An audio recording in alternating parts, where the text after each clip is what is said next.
What percent of people do you think are preparing and practicing for their interviews constantly? You probably said nobody or very small percent, and I would say it's a very small percent. Why? It's really difficult to prepare for interviews when we don't have an upcoming interview. But what also happens is when we get a job interview, we usually have a limited amount of time to make sure that we are preparing and practicing appropriately. And the huge value of AI tools like ChatGPT is that they can really speed up our time and make our prep also more efficient. I strongly recommend using tools like this when you're preparing for your job interviews. In this specific video, we're just going to dive into a few really simplistic use cases where AI can significantly speed up your prep. So let's do it. So, starting with online research, this is such a great place to start because it's just going to build some of those foundational knowledge pieces and skills we might want to be thinking through before we start our preparation. So, with these large language models, what we want to do is we want to claim expertise. It will narrow the focus of their answer. So, in this specific case, I said you're an online research expert.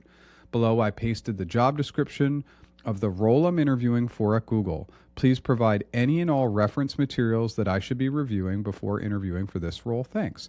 And so we're looking at a customer engineer role focused in AI and ML for healthcare and life sciences at Google. This is a Google Cloud Platform role.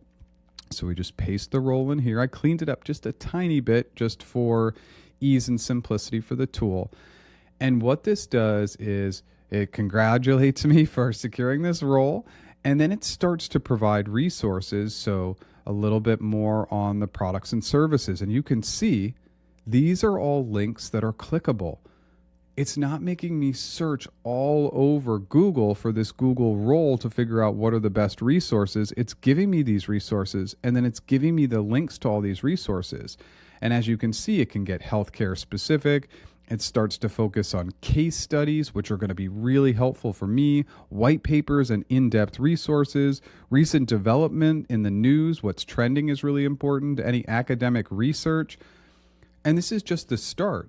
For all these prompts I'm going to share with you, you can ask for more. You can ask for it to double down in specific areas it referenced.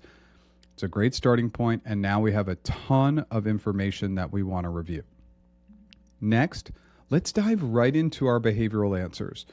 You have to craft your own behavioral answers, but why not utilize a large language model to get you started? It will just get you into that flow, and again, it's going to get you into that mindset and that saving time mode. It's going to be really helpful. So in this prompt, I said, you're an interview expert at using the S.T.A.R method to answer behavioral job interview questions. I'm interviewing for a customer engineer role at Google. Below, I attached the job description and my resume. Please identify what you believe are the best examples I should be highlighting from my resume. Without any additional information, please create S.T.A.R examples for what you would think are my best examples. Thanks. So what it's doing is it's, again, just allowing us to get started. It's going to pull out what it believes are our best examples, and it's going to find examples that have some alignment between our background and the job description. And so I pasted in the same job description, and I created a dummy resume, and this resume is very aligned to the role. Not a coincidence. We're going to be interviewing for roles where we have similar or like backgrounds. So I pasted all that in. And so here's what it did. It kind of looked at the overall key resume highlights. So it's kind of reminding me of where I'm really strong. And it picked these 6 areas. Then it actually went into my resume and said, okay, for example, 1, you should be mentioning that time you optimized cloud performance for a healthcare client. It talks through creating the situation, the task, the actions that you probably took, and probably the results. And some of these results, again, are going to come directly from percentages that you used in your resume. So what needs to happen here? It's usually going to identify about 3 to 5 strong examples. That's from my experience of doing this exercise. What you can next do is you can say, okay, can we build out and develop some of these actions to talk through what are the likely steps I took? You already know the steps, but this is just helping remind your brain of the likely steps you would take when you were optimizing for a cloud client. And it's just a great mental model, again, to get your brain flowing, get those juices flowing. And so it came up with 5 of these. And so I would really recommend starting by bolstering these actions. We're not going to go through the exercise in this short video, but that's a good next step. And again, it came up with 5 great examples. Then the second step, I say, okay, awesome, thanks. Can you create 20 practice behavioral job interview questions based on the job description I provided? So now we can even just work off of those initial 5 examples and say, hey, are those examples really working for these general role specific questions, ones that are focused on collaboration and communication, ones that are focused on innovation and creativity, and lastly, leadership and results. So we're really getting started. We have some of our own examples prepared by AI. We're going to bolster those examples, and then we're going to see if they fit these questions. Lastly, let's move to the hypothetical side.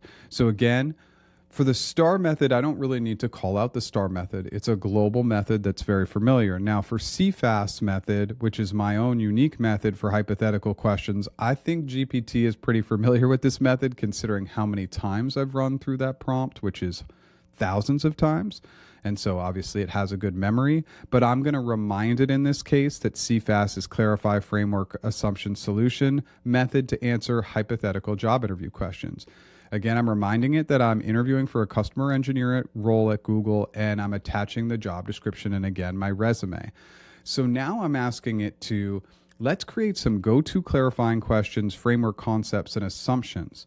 What do you think are some of the common ambiguities I will need to uncover by focusing on these areas when answering hypothetical job interview questions?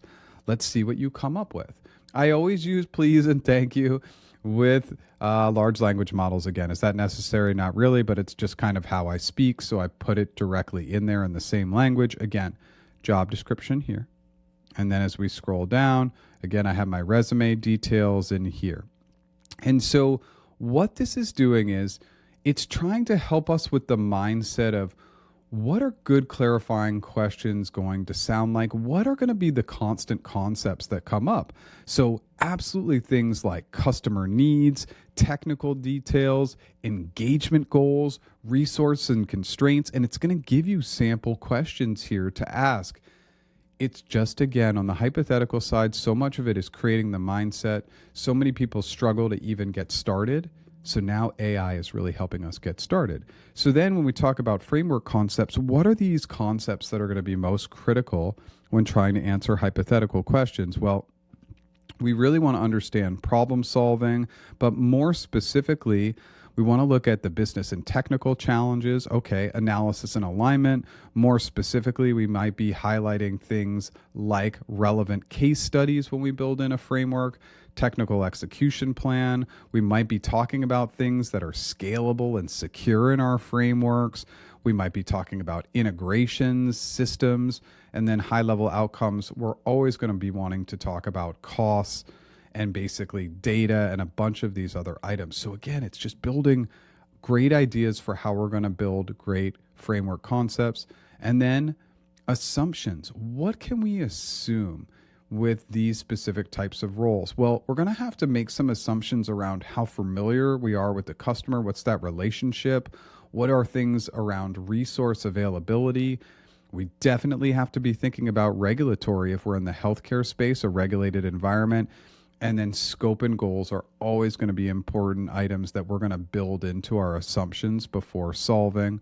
And then lastly, it's really getting back into some of the more high level items. I didn't know that it was going to do this, but it did it, and it did it great. So we're really looking at data challenges, stakeholder alignment, success metrics, and then compatibility, which is also a huge item.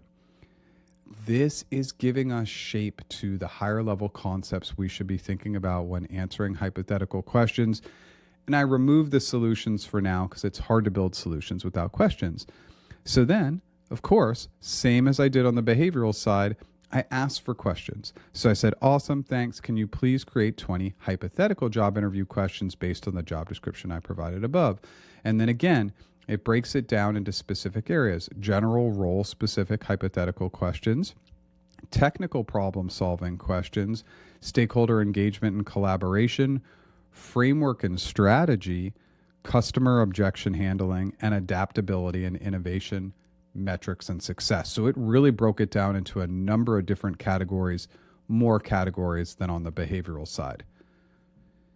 In this little bit over 10-minute video, you can see the power of AI. Utilize it to speed up your prep time. It will be a game changer. Very few of us just practice our interview skills on a weekly basis, so this will really, really help. Good luck.